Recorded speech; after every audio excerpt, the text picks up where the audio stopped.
जय श्री राम, जय सीताराम। आप सुन रहे हैं राम कथा वाहिनी का अध्याय 20 पंचवटी। जय श्री राम। राम गोदावरी नदी के तट पर पंचवटी में कुछ समय निवास करना चाहते थे। अतः एक घने वृक्ष की शीतल छाया में विश्राम करते हुए राम ने अपने भाई को बुलाकर कहा, भाई लक्ष्मण, इस क्षेत्र में कोई सुंदर और सुविधाजनक स्थान चुनकर वहां एक छोटी सी मोहकुटी बनाओ। लक्ष्मण को यह आदेश कटार के समान चुभा। वे इस वेदना को सहने में असमर्थ थे। वे दुखी हुए राम के चरणों पर फिर कर बोले, मुझे बताए कि मैंने ऐसा कौन सा अपराध किया है जिसके कारण यह निर्देश आदेश मिला है। ऐसे विवाह को देख कर सीता व राम विस्मित हो गए। राम ने कहा, लक्ष्मण, मुझे मालूम नहीं कि तुम किस बात से इतने उदास हो। क्या तुमने किसी दिन भी मेरे मुख से एक भी कठोर वचन सुना? क्या मैं इतना भ्रांतिचित्त हो गया हूँ जो तुम्हें या किसी अन्य व्यक्ति से कटु वचन कहूंगा? तुम मेरी आवश्यकता और इच्छाओं को पूर्ण करते हो और निज प्राण सम मेरी सेवा करते हो, तो फिर मैं तुमसे कठोर वचन कैसे कह सकता हूँ?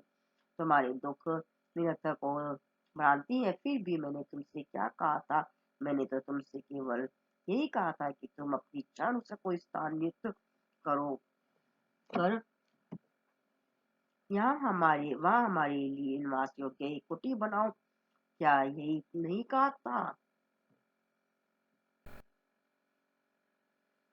इस पर लक्ष्मण ने अपने कान बंद कर दुखी को आग्रह करते हुए कहा, राम राम, मैं ये वचन नहीं सुन सकता। राम लक्ष्मण की इस भावना को शोक पर अति आश्चर्यचकित थे। लक्ष्मण उनके समक्ष करबद्ध ही विनती करते हुए बोले, प्रभु, मुझ में मैं कहलाने योग्य कुछ भी नहीं है। माता सीता और राम ही मेरा कोष और संपत्ति है। मेरी कोई निजी इच्छा नहीं है, केवल आज्ञा पालन ही मेरी इच्छा और अभिलाषा है। मैं वह दास हूँ जिसे किसी वस्तु की इच्छा नहीं है।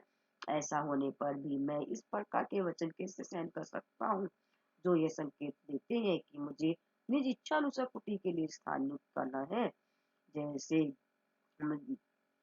मुझ में स्थान नियुक्त करने की योग्यता और प्रवृत्ति है। यदि मेरी कोई निजी इच्छा होती तो मैं राम का योग्य सेवक कैसे बन सकता? मैं इस अवसर और आनंद के योग्य कैसे होता? इतना तात्पर्य तो यह हुआ कि मैं इस पृथ्वी पर जीवित रहने के अयोग्य हूँ और मेरा जीवन भार और लज्जा संत है। दुखाभिभूत लक्ष्मण क्रंदन करते हुए खड़े हो गए।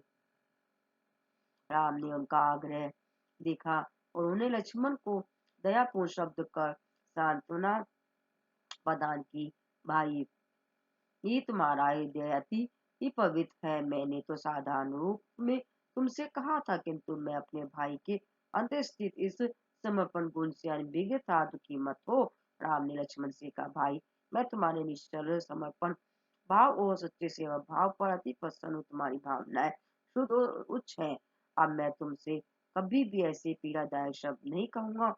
मैंने तो साधारण बोल चाल की भाषा में तुमसे कहा था। मेरे वचनों से इतने दुखी मत हो। जाओ, हम चलकर स्थान नियुक्त करें। ऐसा कहते हुए उन्होंने सीता और लक्ष्मण को साथ ले लिया। कुछ दूर घूमने के बाद राम ने रुककर कहा, ठीक है, यहीं पर शाला बनाओ। जब लक्ष्मण ने यह सुना तो वे अत्यंत हर्ष से बोले, आप वास्तव में मैं धन्य हूँ। मेरा कर्तव्य तो ऐसे आदेशों का पालन करना है, ना कि अपनी इच्छा को क्रियान्वित करना। वे अपने बड़े भाई के चरणों पर नतमस्तक होकर प्रसन्न और संतुष्ट हो लक्ष्मण खड़े हो गए तथा गृह निर्माण के लिए शाखा और लता एकत्रित करने का कार्य आरंभ कर दिया।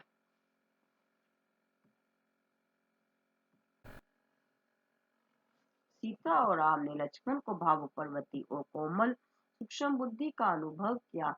लक्ष्मण के गहन विश्वास और भक्ति के संबंध से उन दोनों को महान आनंद मिला। सीता ने कई अवसरों पर राम के सम्मुख यह स्वीकार किया कि उनका वन जीवन अयोध्या के जीवन की अपेक्षा अधिक हर्षप्रद था, क्योंकि लक्ष्मण जैसा भाई राम के साथ थे और उनकी सेवा कर रहे थे। लक्ष्मण द्वारा निर्मित कुटी की चारुता, सरलता एवं सुखप्रदायकता तथा आसपास के प्रेरक दृश्य को देखकर राम और सीता अति मोहित हो गए। सीता ने जो ही कुटी में प्रवेश किया, वे लक्ष्मण की कला कौशल पूर्ण रुचि को देखकर सहसा विस्मित हो गई। सीता ने उनकी बुरी बुरी प्रशंसा की कि उन्होंने अति शीघ्र उस कुटी का निर्माण कर दिया जो उपयोगी ही सुख साधनों से परिपूर्ण थी।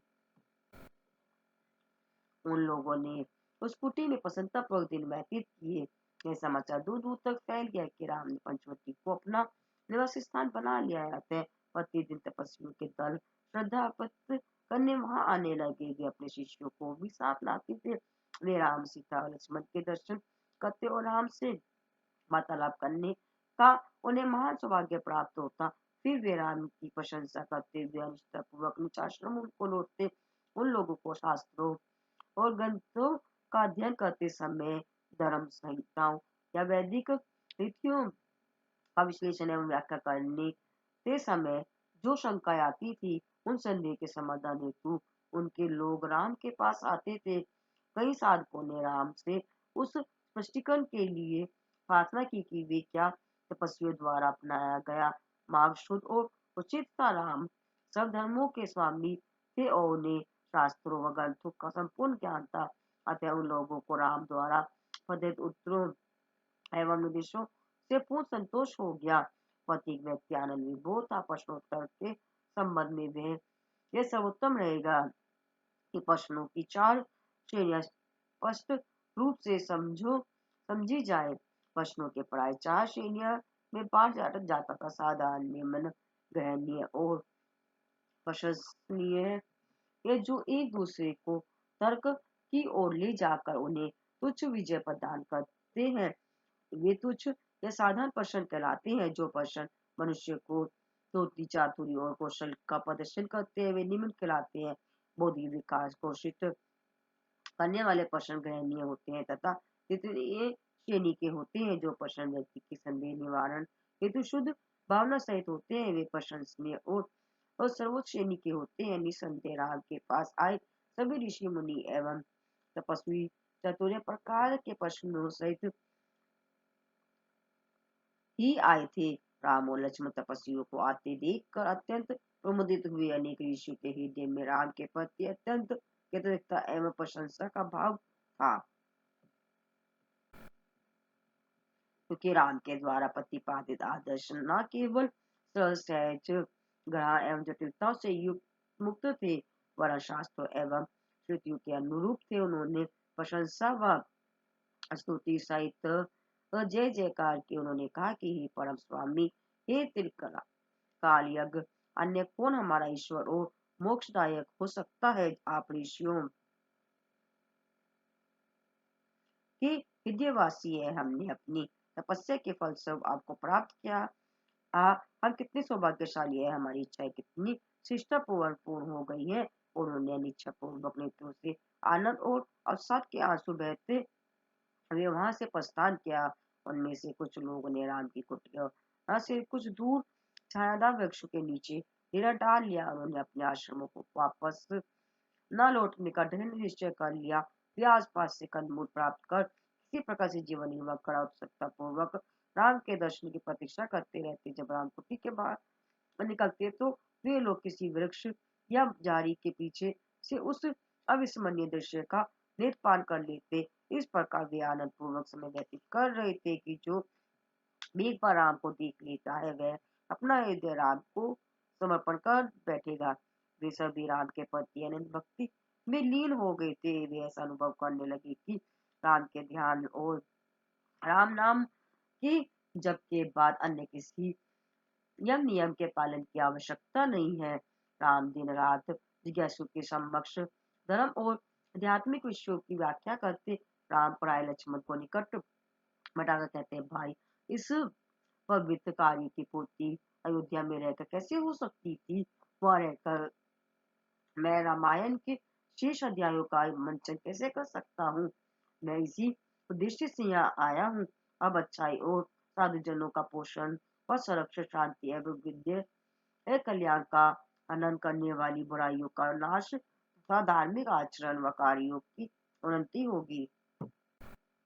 इस प्रकार उन्होंने लक्ष्मण को अपनी संकल्प और पृथ्वी पर अपने अवतार के उद्देश्य और अर्थ के विषय में बताया गया। प्राय लक्ष्मण को मानवता के उत्थान हेतु निज उपदेशों के प्रचार का साधन बनाते और उन्हें नैतिकता एवं उन्नति के आदर्शों की शिक्षा देते। एक बार उन्होंने कहा, लक्ष्मण, शारीरिक से वो किसी भी प्रकार की इंद्रिय शक्ति तुम और मैं का दंत फर्क करने वाले अहंकार, स्त्री संतान और संपत्ति के बंधन, ये सब माया रूपी मूल रूप के परिणाम में है। माया आध्यात्मक और विषयपूर्ण है। माया सभी प्रकार की चेतन वस्तुओं पर अपना आधिपत्य स्थापित कर लेती है। दसों इंद्रियों, पांच कर्म इंद्रिया और पांच ज्ञान इंद्रिया के अलग अलग अधिष्ठाता होते हैं और माया उन्हें साधन बनाकर भौतिक संसार का अनुभव और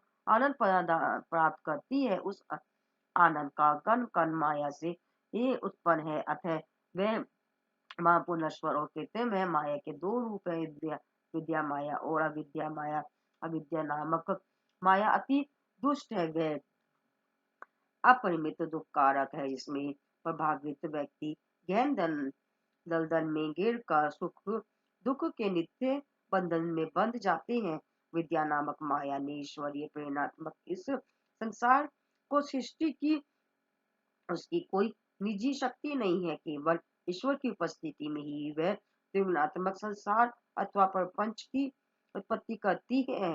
ये तीनों गुण, सत्व, तत्व, रजत, तमस, जो अलग अलग या मिलकर प्राणियों का स्वभाव निर्धारित करते हैं। सत्व गुण वाले शांत स्वभाव के, रजोगुण वाले भावुक स्वभाव के और तमोगुण वाले आलसी स्वभाव के पति के ज्ञानी, जिसने सत्य को जान लिया है,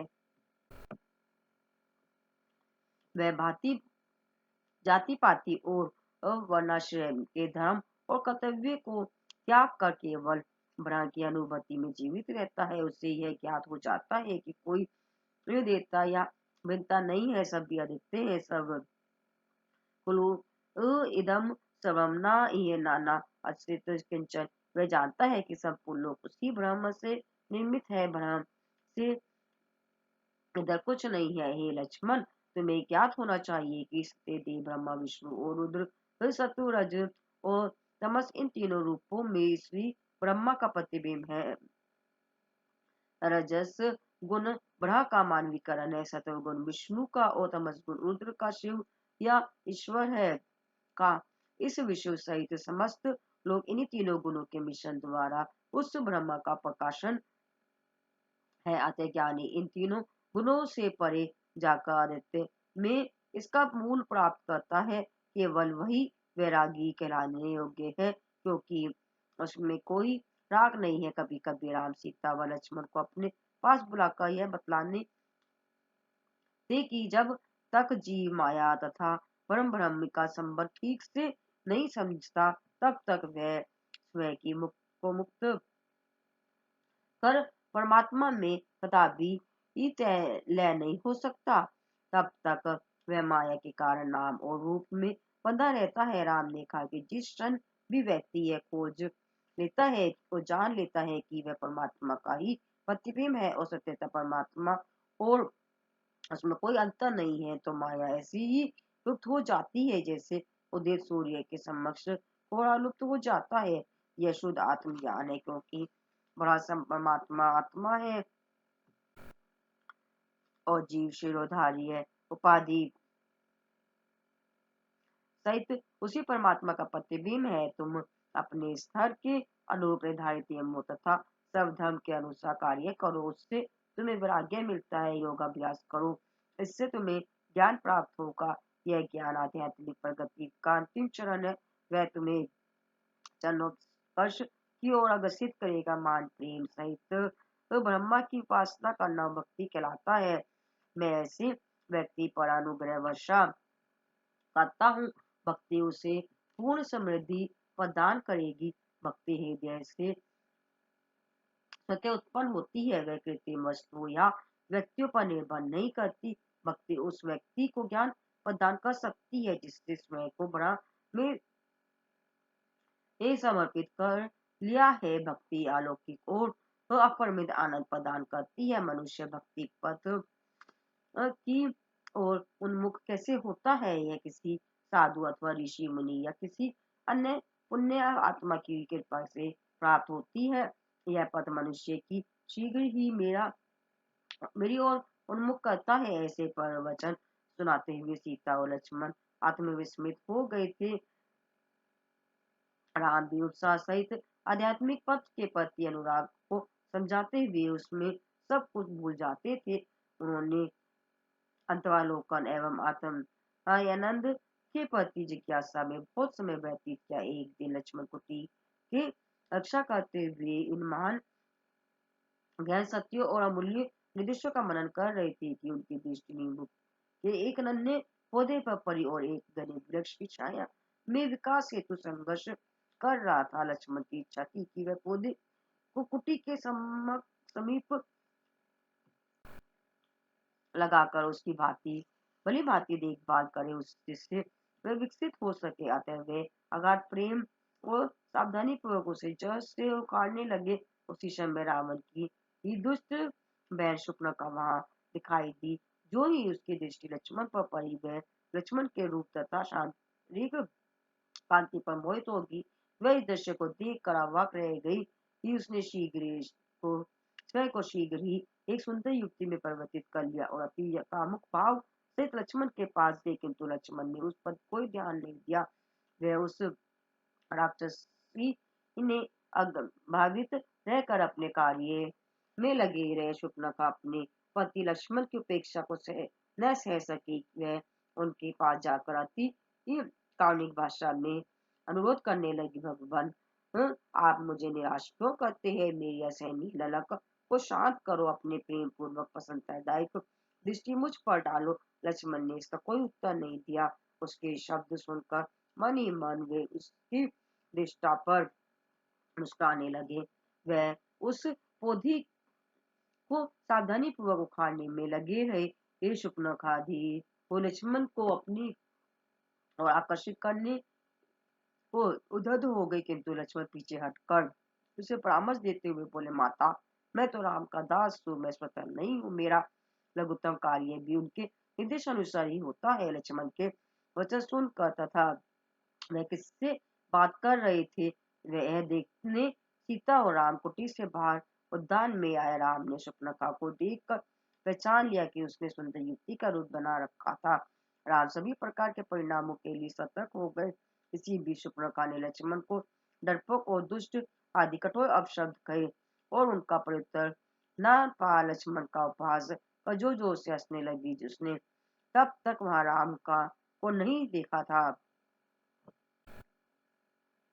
उसका ध्यान और क्रोध केवल लक्ष्मण पर ही केंद्रित था। शुक्लका ने उनके समक्ष विनती की, हे सुंदर कुमार, मुझसे विवाह कर सुखी बनो। मैं तुम्हें पसंद कर अति निष्ठा पूर्वक तुम्हारी सेवा कर सकती हूँ। लक्ष्मण ने उसे टालते हुए कहा, सुंदरी मैं तो दास हूँ, यदि मैं तुमसे विवाह करता हूँ तो तुम्हें भी दास की भांति रहना पड़ेगा। इस प्रकार वे प्रयास करते रहे। उन्होंने कहा, हाँ मेरे स्वामी राम है, यदि तुम उनसे विवाह कर लो तो मैं तुम्हारा दास बन जाऊंगा। सुपनखा ने उनके वचन में विश्वास कर यह सोचा कि यह अच्छी व्यू रचना होगी। वह उस कुटी की ओर मुड़ी, वहां जहाँ लक्ष्मण ने संकेत किया था। उसने देखा कि कुटी के द्वार पर एक अति ही सुंदर युवती और उनके पीछे कामदेव से भी सुंदर पुरुष खड़े थे और उस पर हंस रहे थे। ये शुक्लखा कामुकता से पीड़ित थी। वह दौड़कर राम के पास जाकर दुखी हो होने लगी और प्रार्थना करते हुए बोली, प्रेम देव सौंदर्य देव मुझे अपना यह बना लो। राम ने भी उसका उपहास कर उस संघर्ष स्थिति का विनोद लेना चाहा। उन्होंने कहा, ओ लावण्य में युक्ति, मैं तुमसे विवाह नहीं कर सकता, क्योंकि मैंने एक ही बार विवाह करने का प्रण लिया है। मेरी पत्नी यही है, मेरे भाई लक्ष्मण की भी पत्नी है, किंतु वह यहाँ नहीं है। अतः उनसे विवाह कर अपनी इच्छा पूर्ति करो। तुम्हारे लिए वही उपयुक्त व्यक्ति है, उनके पास जाओ। इस पर वह युवती शीघ्र ही लक्ष्मण के पास जाकर उनसे पुनः विनती करने लगी। उसने कहा, तुम्हारा भाई तुम हमारे विवाह के लिए सहमत है, इसीलिए अब विलंब मत करो, मुझे स्वीकार करो। आपकी बात उसका व्यवहार अति विनती और सौम्य था। लक्ष्मण ने उसकी ये मूर्ख अवस्था देखकर उसका उपहास करना चाहा। अनेक बार उन्होंने उसे राम के पास भेजा और राम ने वापस लक्ष्मण के पास। वह कामुकता से इतनी पीड़ित थी कि वह पुनः अपने दिव्य प्रवृत्ति में पतित हो गई। उसकी दृष्ट बुद्धि ने सोचा कि उसके कामुक मार्ग में सीता ही विधन थी, क्योंकि सीता राम के साथ थी, इसीलिए वह विवाह करने में असमर्थ थे। यदि सीता को मार्ग से हटा दिया जाए तो वह राम अवश्य ही उसकी प्रार्थना को स्वीकार कर लेंगे। अतः वह सीता की हत्या कर उन्हें निगलने को उद्यत हो गई। निसंदेह वह राक्षसी थी। इस पर लक्ष्मण भी तैयार हो राम के आदेश हेतु उसकी ओर देखने लगे। राम ने अनुभव किया कि वह राक्षसी बहुत आगे बढ़ रही थी और अब उसे रोकना आवश्यक था। यह सोचते हुए कि यदि नाखून से काम चल जाए तो कुल्हाड़ी की आवश्यकता नहीं, उन्होंने अपना हाथ उठाकर लक्ष्मण की ओर देखते हुए 4 तक गिनती गिनी। लक्ष्मण शीघ्र ही उस आदेश का अर्थ समझ गए। 4 तक गिनती का अभिप्राय था कि राम ने 4 वेदों की ओर संकेत किया, जो सामयिक रूप से श्रुति कहलाते हैं। इसका तात्पर्य है कि कन्या कान लक्ष्मण की बुद्धि अति तीक्ष्ण थी, इसीलिए वह राम के भाव को शुद्ध रूप में समझ सके। राम ने आकाश की ओर अपना हस्त उठाए रखा। आकाश पांचवी भूतात्मक शक्ति है जो धमनी द्वारा वर्णित है। धमनी भ्राय का प्रतीक है, जिसे शब्द भ्राय या ईश्वर कहते हैं। ईश्वर का वास स्वर्ग में है और उठा हुआ हस्त भी स्वर्ग का संकेत दे रहा था। स्वर्ग को संस्कृत में नाक भी कहा जाता है। इसका संकेत नाक से था। ज्यों ही राम ने वह 2 भाव मत्या बनाए, त्यों ही लक्ष्मण अपनी तलवार लेकर निकाल कर उस राक्षसी की ओर बढ़े। उन्होंने देखा उस मैदान में एक गिरा दिया और चिल्लाकर कहने लगे कि उसकी निष्ठा को दंड मिलना चाहिए था। उन्होंने राक्षसी के कान और नाक काट दिए।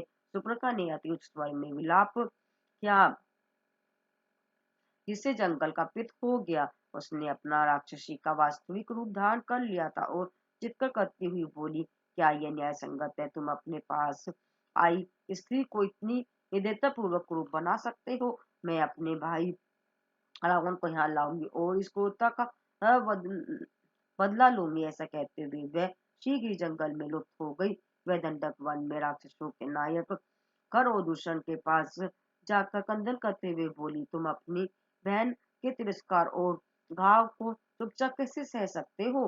तुमने अपना पराक्रम और शक्ति किस लिए संचित की है? श्रेष्ठ होगा कि तुम उन्हें भस्म कर दो। क्या तुम पुरुष हो? क्या तुम स्वयं को पुरुष कह सकते हो? अपने पराक्रम की आत्म अभिलाषा अति लज्जाग्रस्त है। वे इस घटना तथा विकृत बनाने वाले व्यक्ति के विषय में समझने में असमर्थ है। उन्होंने उससे पूछा, बहन यह घाव किसने किया? हमें बताओ, हम अपने संपूर्ण पराक्रम सहित उससे बदला लेंगे।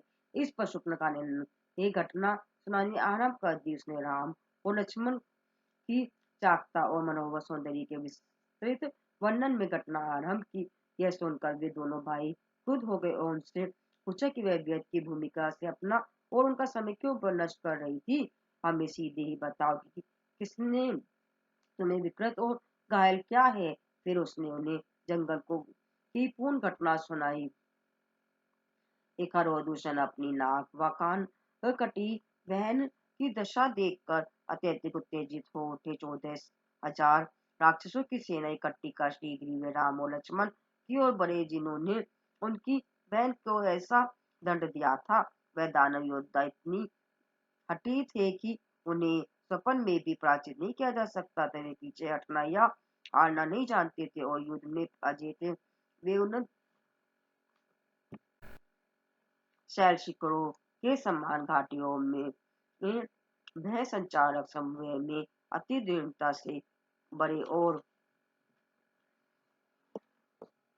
उनके चरण तले की धरती भी उनसे कांपने लगी। उनमें से प्रत्येक सैनिक पूर्ण रूपेण भयानक अस्त्रों से सुसज्जित था। कान और नाक वेन विधवा स्वप्न का बदला लेने की उत्कंठा वश रक्त स्रावित मुख सहित संपूर्ण सेना के आगे चल रही थी। वह उसने उस हरे मैदान खंड की ओर अग्रसर कर रही थी जहां वह उन भाइयों से मिली थी, किंतु शुक्लका द्वारा सेना की अगुवाई ही अशुभ थी। वह समय ही अपशगुन थी। रक्तस्रावित मुख, विधवा और विकलांग, यह तीनों ही अपशगुन माने जाते हैं। शुक्लका में यह तीनों ही अपशगुन थे। राक्षस भी रणभूमि के उपस्थान करते समय शुभ अपशगुन लक्षणों से अनभिज्ञ थे। उन्होंने निज शारीरिक और शस्त्र शक्ति तथा युद्ध कौशल पर विश्वास था।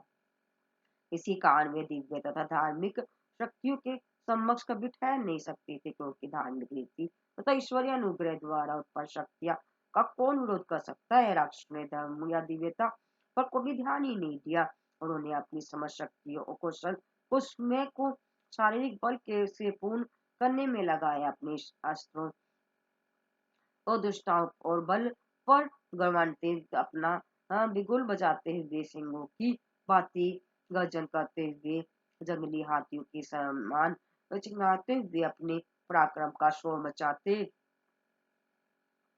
हुए तथा अपने जातीय नीतियों में झूमते हुए उन्होंने जंगल में प्रवेश किया। उन्होंने कदापि अनुभव नहीं किया था कि उनके आक्रमण की तुलना केवल एक चिड़िया द्वारा गिद्ध द्वारा किए आक्रमण से की जा सकती थी। सुपर्णखा ने अपने भाइयों को दूर से ही राम का आश्रम दिखाया। राक्षसों की ओर आवेश में उत्तेजित करने के लिए सैन्य दल एक स्वर में चिल्लाया, मारो, पकड़ो, खाल उतारो। ये कहते हुए वे आगे बढ़े और कुटी के पास जाकर वे राम की को चेतावनी देते हुए उच्च स्वर में चिल्लाए, हे मां दुष्ट, हे मां दुर्भाग्यशाली, तुमने हमारी बहन को कुरूप बनाए रखने का साहस किया है। अब हमने आप अपने जीवन की रक्षा करने का यत्न करो।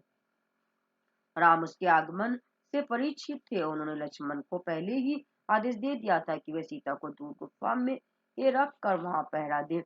राम ने कहा कि मेरी चिंता मत करो, मेरा कुछ बुरा नहीं हो सकता। लक्ष्मण राम के बल से परिचित थे, अतः उन्होंने भी संदेह आदेश का पालन किया। उन्हें राम की विजय में ये कोई शंका नहीं थी। वह सीता की गुफा में ले गए और किसी भी प्रकार से के संकट के प्रति स्वयं धनुष बाण सहित खड़े हो गए। राम स्मित मुख सहित कोंदक धनुष की डोरी कस कर युद्ध के लिए तैयार खड़े थे। राम ने बहुत धीरे में से अपने जटायुट केशों पर हाथ फेरा। इस पर राक्षसों ने देखा कि राम ने केश मुकुट से कई खराब धमनियां उत्पन्न हो रही थी। उनकी भुजाएं राक्षसों को सहस्त्रमुखी विशाल कैसा प्रतीत हुए। जिस प्रकार सिंह पर एक हाथी को अपने सम्मुख देख कर अपनी पूर्व निश्चित विजय का आनंद लेता हुआ दांत पीसकर दहाड़ता है, उसी प्रकार सिंह रूपी राम उन भयभीत हाथियों रूपी राक्षसों के दल के समक्ष निर्भय और करारों पर खड़े थे। कोलार में स्वतः यह चिल्लाहट थी, इस व्यक्ति ने ही हमारी बहन को कुरूप बनाया है, इसे पकड़ो, इसे मारो। किंतु किसी ने भी इस चिल्लाहट की को क्रियान्वित कर आगे बढ़ने का साहस नहीं किया। चाहे वे कितने ही दृढ़ और प्रोत्साहित थे, किंतु उनमें से एक भी राम के पास जाने के लिए साहस एकत्रित नहीं कर सका। संपूर्ण मन राक्षसों के उपद्रव और चित्कारों से पूर्ण हो गया और जंगली पशु आतंक के कारण शरण की खोज में यत्र तत्र भागने लगे। किंचित पशु एवं उस गुफा में दौड़े जहां सीता थी। लक्ष्मण ने उनके दुख के प्रति सहानुभूति प्रदर्शित की और उन्हें गुफा के अंदर प्रवेश करने की आज्ञा दे दी, जिससे वे भय व चिंता से मुक्त हो जाए। उन्होंने उन्हें शरण देकर उनका स्वागत किया, ताकि उन्हें ज्ञात था कि पशु अत्यधिक दुखी थे।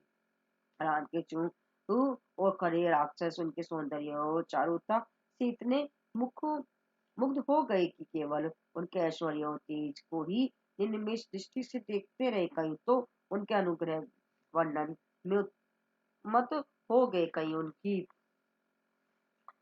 प्रशंसा स्तुति में मग्न हो गए। वे सभी प्रेम एवं श्रद्धा द्वारा राम से इस उत्पत्त हो गए। उनमें से कोई भी राम के प्रति अस्त्र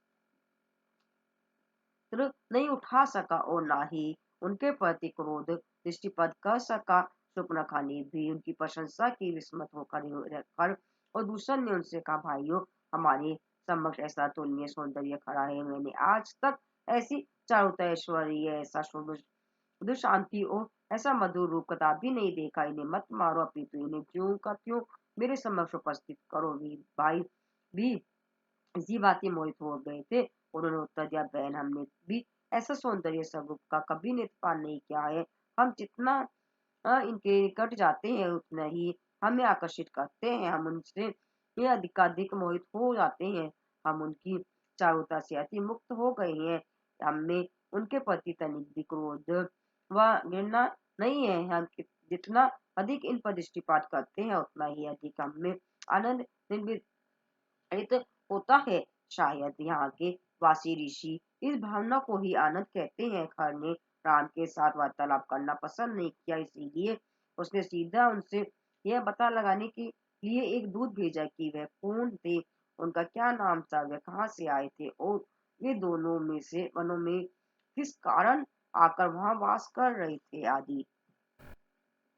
दूत राम के पास जाकर उनसे प्रश्न पूछने लगा। राम उसके व्यवहार पर मुस्कुराए। उन्होंने कहा, सुनो साथी, मैं एक क्षत्रिय हूँ जो तुम्हारे स्वामी ही की भांति ही इस वन में जंगली पशुओं का शिकार करने आया हूँ।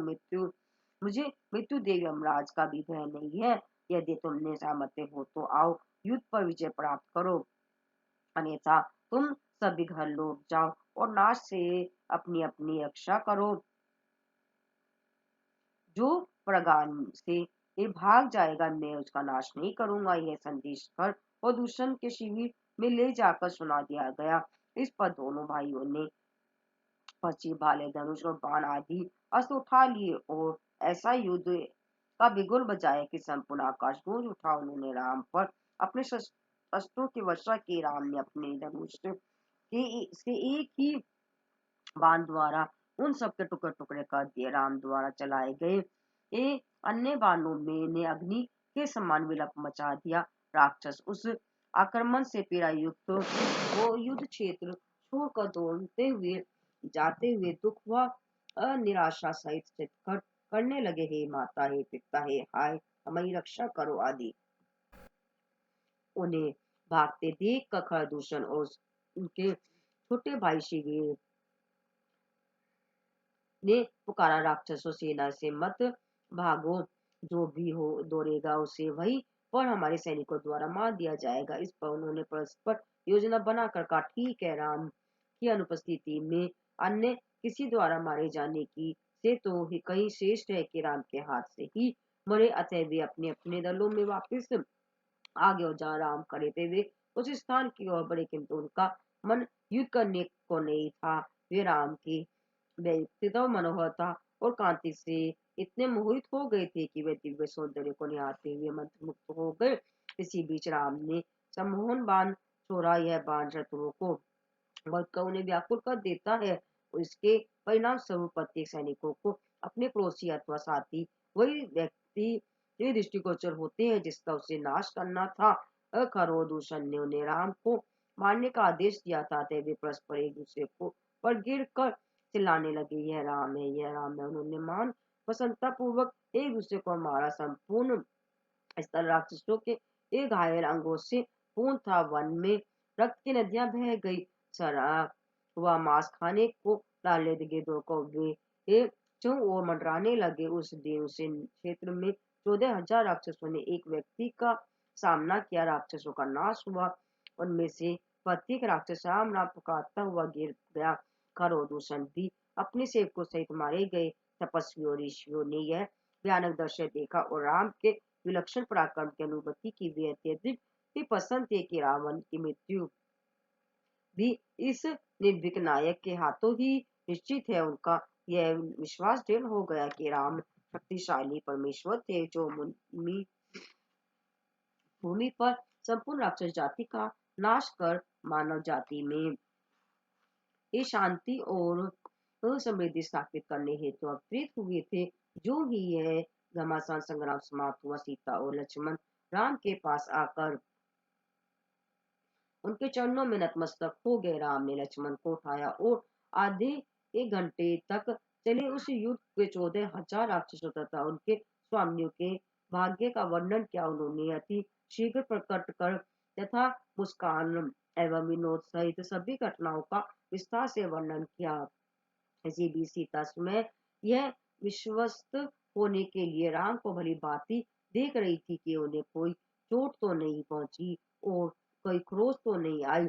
अगले दिन तपस्वी तथा ऋषि अपने अनुयायियों एवं ऋषियों सहित पंचवटी के आश्रम गए क्योंकि उन्होंने अयोध्या के राजकुमार द्वारा के लिए राक्षस के नाश के विषय में सुना था। उन्होंने राम की वीरता और सुंदर विद्या की प्रशंसा की। उनमें से जिन्हें भविष्य संबंधी दृष्टि प्राप्त थी वे राम के समीप जाकर अति विनम्रता बोले, स्वामी आपको भावी दिनों में सतर्क और सावधान रहना है। राक्षस न्याय तथा धर्म द्वारा आरोपित सभी सीमाओं एवं नियमों का उल्लंघन करते हैं। सभी को कष्ट देना उनकी दैनिक दिनचर्या है। उनका मुख्य लक्ष्य निज स्वार्थी की पूर्ति करना है। वे किस प्रकार और किन साधनों द्वारा इच्छा पूर्ति करते हैं इस पर कोई ध्यान नहीं देते। रावण नामक उनका बड़ा बड़ा भाई है जो महान शक्तिशाली है। उसकी सेना कई खरब शक्तिशाली है। यह कल्पप्रिय बहन अवश्य ही उसके पास जाएगी और निज भाग्य पर विलाप करेगी।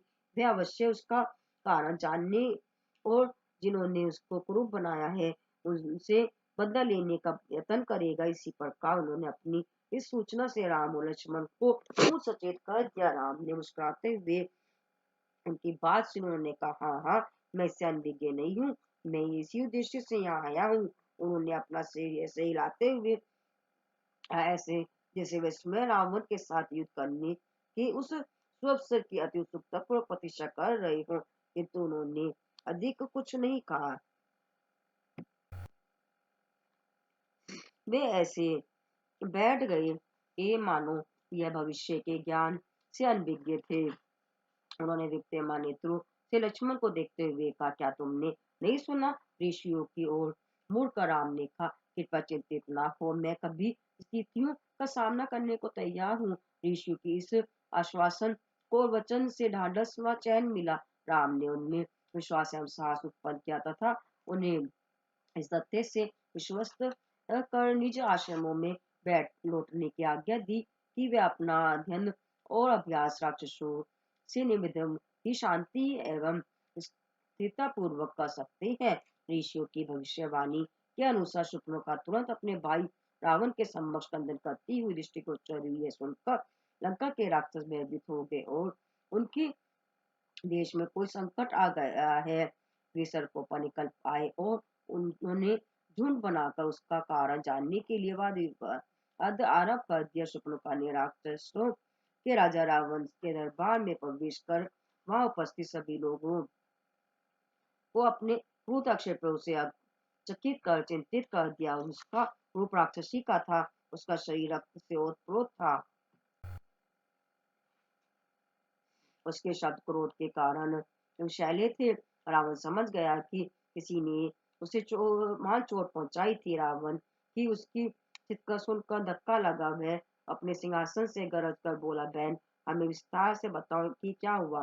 शूर्पणखा ने उत्तर दिया, भाई यदि तुम सच्चे राक्षस हो, यदि तुम्हारे द्वारा वर्षों की तपस्या के फल स्वरूप प्राप्त तर शक्तियां वास्तविक है तो आओ, अब तुम्हारे पराक्रम साहस और वीरता प्रदर्शित करने का समय आ गया है। तो तुम उपस्थित संकटों के प्रति उदासीन हो और मदवंत ही वो कार्य करते हो। पंचवटी में ही रही घटना पर तुमने कोई ध्यान ही नहीं दिया। वहां कौन किस कारण से आया है और उन्होंने किस उद्देश्य से जन्म लिया है। राक्षसों के नाश का दिन निश्चय करने वाले राजकुमारों ने दंडकवन में प्रवेश किया है। वे लाखों राक्षस सैनिकों को भूमि पर गिरा रहे हैं। उन्होंने खर और दूषण दोनों भाइयों को टुकड़े टुकड़े कर समाप्त कर दिया है। उन्होंने पल भर में ही हजारों शत्रुओं के अस्तित्व को समाप्त कर दिया है। उनका पराक्रम अवर्णनीय है, उनका सौंदर्य वाह। यहाँ शूर्पणखा उसके तेज का ध्यान कर रुक गई जिसने उसे मोहित कर लिया था और वह मौन ही खड़ी हो गई। उसकी कथा सुनकर रावण ऐसे प्रचंड गोदाग्नि में भभक उठा पर जिस पर नियंत्रण करना कठिन था। वह दांत पीसने लगा, अपनी ही जांघों पर ऐसे हाथ फेरने लगा मानो वह युद्ध के लिए ललकार रहा हो। क्या क्या उन दुष्ट लोगों ने करोदूषण की हत्या कर दी? शायद वे मेरे नाम से अनभिज्ञ थे और मैं करोदूषण का रक्षक हूँ। शायद उन्होंने मेरी शक्ति के विषय में नहीं सुना है। रावण वहां उपस्थित लोगों को निज पराक्रम के विषय में बढ़ा चढ़ा कर जोर जोर से बताता रहा। शुक्र ने उसे रोकते हुए कहा, हे दुष्टातक के पंडित, तुम्हारे शत्रु तुम्हारे सिर पर नाच रहे हैं, किंतु तुम्हें अपनी तथा निज दुर्बलता की प्रशंसा कर डरपोक के समान यहाँ बैठे हो। सिंहासन योग्य राजा के यह लक्षण नहीं होते। शायद तुम्हें ज्ञात नहीं है कि सन्यासी अपनी संकट से विनिष्ट होते हैं। राजा अपने इन नियुक्त मंत्रियों द्वारा ज्ञान लाशा द्वारा और लज्जा भावना मदपान से नष्ट होती है।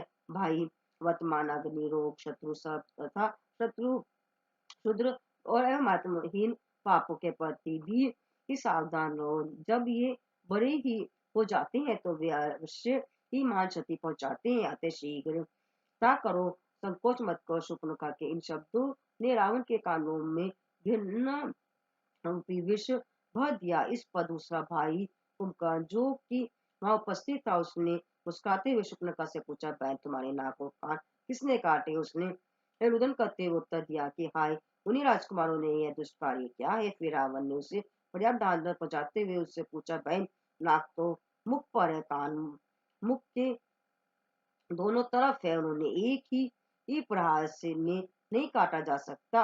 अब मुझे बताओ कि अब उन्होंने नाक कान काटे तो क्या तुम गहन निद्रा में थी? वास्तव में यह आश्चर्यजनक है। यह वहां उपस्थित लोग भी इस घटना पर विस्मित थे। सुपर्णखा ने उत्तर दिया, भाई जब उसके कोमल मृदु हस्तों ने मेरा स्पर्श किया तो मैंने अपनी सारी चेतना खो दी। जब मेरे नेत्र उनकी सुंदर छवि का मदपान कर रहे थे तो उसी समय उन्होंने क्या काटा मुझे होश ही नहीं था। इन राजकुमारों की उसी दृष्टि ने मुझे इतना मोहित कर लिया कि मैं स्वयं तथा आसपास की स्थिति से निश्चेतित हो गई। उनसे वार्तालाप करने में जो आनंद आया वह अकथनीय है। मैं सदैव प्रसन्न वदन थे वे सदा प्रसन्न वदन थे। इसके अतिरिक्त अन्य किसी व्यवहार या प्रतिक्रिया से भी अनभिज्ञ थे।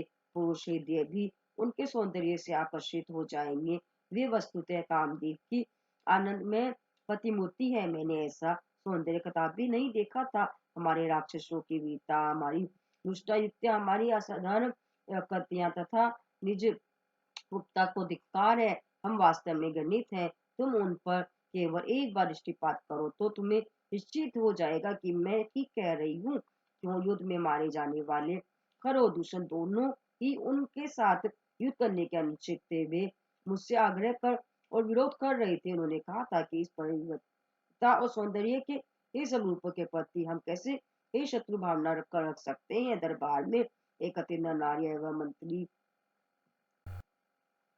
यो ने अति भय और हर्ष सहित है वर्णन सुना। रावण भी उसके विचारों और वचनों को सुनकर चकित हो गया। सुपर्णखा द्वारा अंकित राम के चित्र का ध्यान कर रावण को अति आनंद और शांति मिली। रावण को उस दिव्य सौंदर्य के प्रेरणात्मक स्वरूप पर दृष्टिपात करने का गहन इच्छा हुई। अपनी बहन के वचन सुनकर रावण के हृदय में उत्पन्न क्रोध धीरे धीरे दूर हो गया। उसने शांत रूप से पंचवटी में हुई घटना की जांच करने का निश्चय किया था। उसने अपनी बहन से इस प्रकार कहा, बहन मुझे बताओ कि या इन दोनों भाई पंचवटी में अकेले ही रहते हैं अथवा उनके साथ और भी कोई निवास करता है? क्या उसने कोई अनुभवी साथी या दरबारी नहीं है? शुक्र ने उत्तर दिया, नहीं, उनके साथ कोई अंगरक्षक और संबंधी या योद्धा का दल नहीं है। बड़े भाई राम की पत्नी है जो आदित्य लावण्य युक्त है। वे दोनों भाइयों से भी अधिक मनोहर है। वह मानव रूप में सौंदर्य की देवी है। दोनों भाई उस नारी के साथ पंचवटी में वास करते हैं। वह वन मार्गों एवं घाटियों में निर्भय भ्रमण करते हैं। वास्तव में मैंने ऐसा नारी सौंदर्य कभी नहीं देखा था। उसके जैसा स्वर्ग या भूमि पर भी कोई नहीं है। यह था श्री राम कथा रस वाहिनी का अध्याय 20 पंचवटी। बोलो जय श्री राम, जय सीता।